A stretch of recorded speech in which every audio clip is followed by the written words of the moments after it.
Hi, my friends call me Lime, and does the Bible teach that homosexuality is wrong? I mean, many argue that even Jesus himself says so, and to support their claim, they point to Mark 10 and Matthew 19 that says, "But at the beginning of creation, God made them male and female.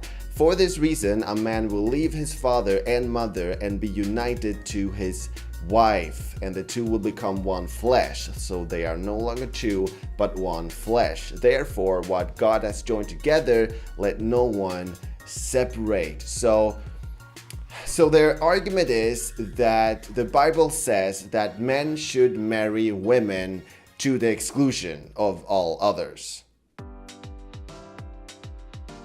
I teamed up with a professor in Christian theology, and we analyzed every passage in the Bible that people use to try to argue against homosexuality. So this series is for anybody wanting a deeper look into the homo-friendly interpretations of the Bible.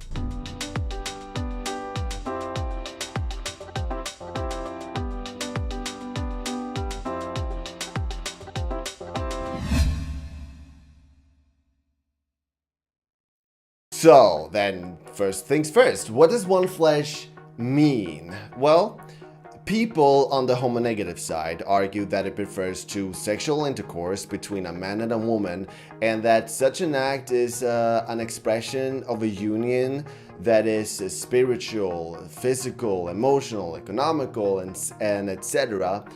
And people on the homo-friendly side give examples from the Bible that shows that being the same flesh isn't limited to a man and a woman.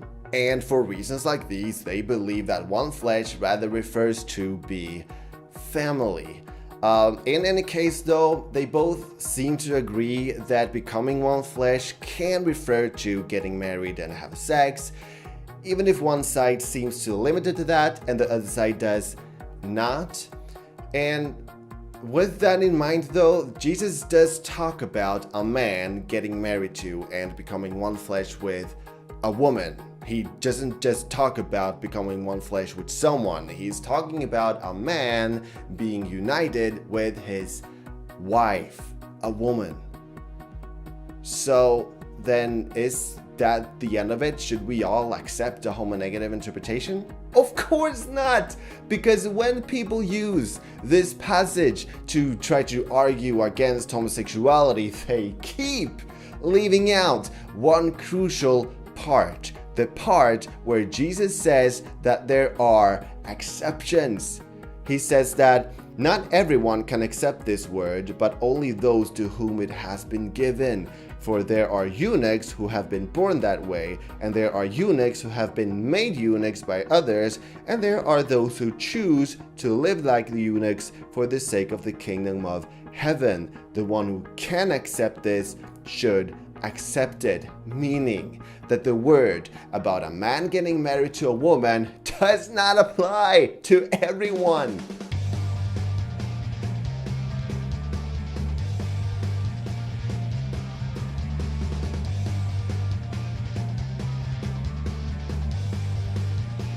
So then it becomes interesting to ask, who exactly are these exceptions? I mean, do the exceptions only include eunuchs, or are other people included too? In other words, is the part about eunuchs a complete list of exceptions, or are they just a few examples?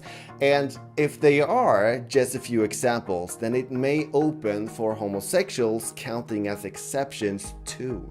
And what about the people included as exceptions? What rules apply to them? I mean, are they forbidden from getting married and having sex, or are they free to choose?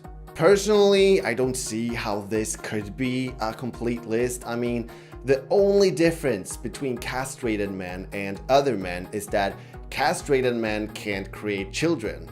They're fully capable of having sexual intercourse. In other words, they're fully able to consummate a marriage. So then what about those who for different reasons can't consummate a marriage, or for other reasons can't create children? Why would they not be included as exceptions? And furthermore, they don't even mention exceptions for women, so how could this be a complete list? To be fair though, it would make sense to me that he would only mention exceptions for men since he was only talking to men at that point. But the same logic can be applied seeing that he was only talking to heterosexual men. Either way, for reasons already mentioned, I can't possibly see this as a complete list, not even for heterosexual men. When talking about who else counts as exceptions, I'm personally thinking that how could I, a homosexual man, ever feel that I'm among the people to whom the word of marrying the opposite sex has been given? Even if homosexuality was a choice. Now, I don't believe that it is, but let's just for argument's sake say that it is. Then the quote that I showed earlier from the Bible shows that it still counts as it not being given to you, even if it's a choice that you made, and even if you were made a certain way by others. So then what about the exceptions? What does it mean to be among the people to whom the word of marrying the opposite sex does not apply? I mean, being an exclusion can mean different things. For example, if everybody but you are ordered to do something, then what does that mean to you? It's cost us blood, sweat, and tears, and we all kept pushing through, and now it's all over. We did it. We won!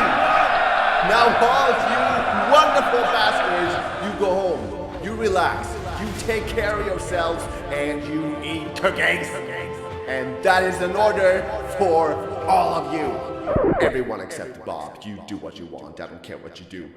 It means that you're free to do whatever you want. However, if everybody but you are allowed a cookie, then suddenly you're forbidden to take one.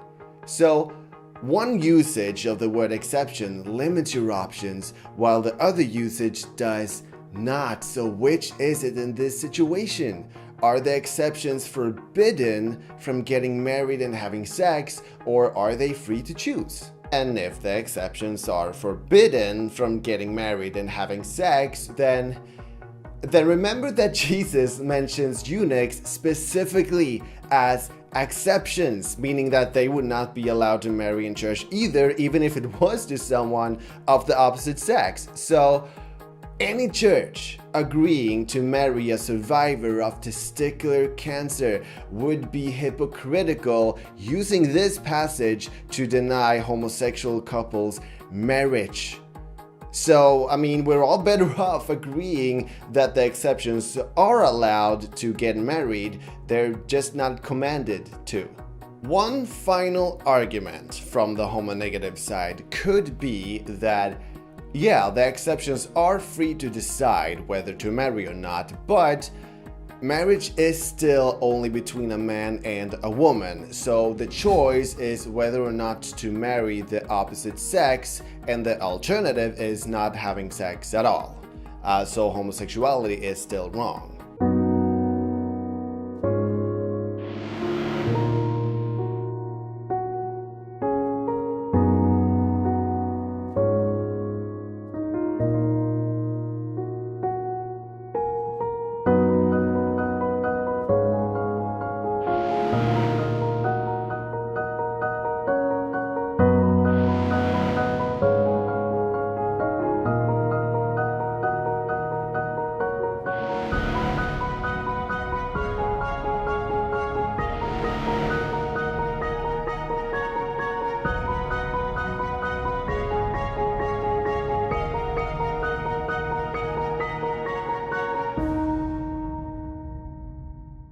But then you would have to argue that marriage is only between a man and a woman, and I will get into that in another episode. Let me here just say that you certainly can't use this passage to argue that, because it doesn't say what rules apply to those included as exceptions. And that is the real answer to the question that I've been asking. We don't know whether the part about eunuchs are just examples or not. And we don't know what it means to be an exception from the rule, because Jesus simply didn't say.